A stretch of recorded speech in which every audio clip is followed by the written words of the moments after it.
It's really important that you learn the life of a packet for the CCNA exam.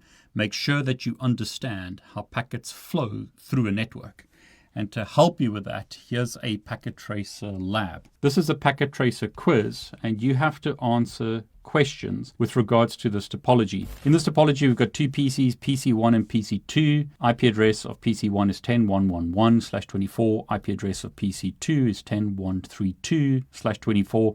We've got two routers in the topology and two switches. Some people complain about serial links in topologies such as this. But please be aware that there's a reason to use serial links as well as Ethernet links.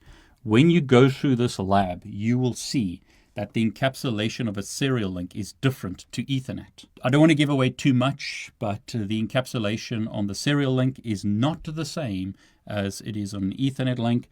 I'd like to say what it is, but it's probably better if you discover this yourself and work it out for yourself. You need to answer some questions, such as when PC1 pings PC2, based on the echo request messages, what is the destination MAC address in the frame at point A? PC1 pings PC2 at this point in the network. What is the destination MAC address of the frame? This assumes that you understand the TCP IP model. So what's the difference between layer 2 addresses versus layer 3 addresses? So what's the difference between frames and packets as an example? At point A, what is the destination MAC address? So is it the switch's MAC address or the router's MAC address? And what is the actual address? What is the encapsulation used at point A in the network? And then you're going to answer similar kind of questions for the rest of the network. What about point B?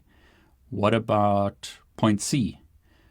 What about point D and point E in the network? And then what happens for the return traffic? So PCA pings PCB. What are the frames going to look like? What are the IP addresses going to look like? What are the encapsulations going to look like? To help you with this, I suggest you use simulation mode in Packet Tracer. So go to simulation mode. First thing I advise you to do is click Show All None, so no filters are shown.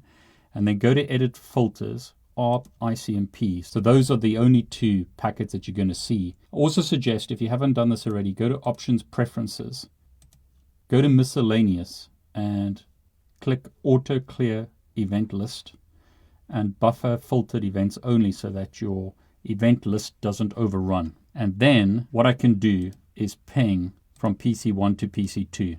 So command is ping 10.132. In our topology, that's the IP address of PC2. So I'll press enter, and what you'll see is some traffic is generated.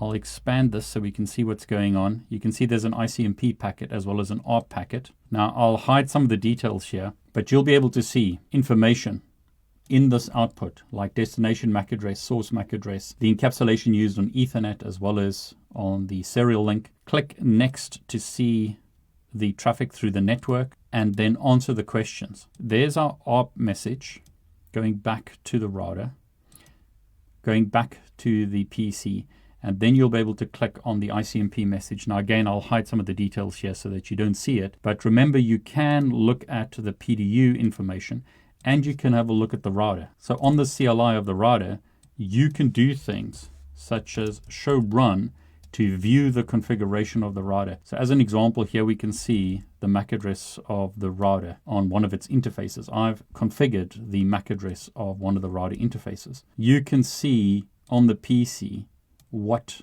information has been configured. So as an example, you can see the default gateway.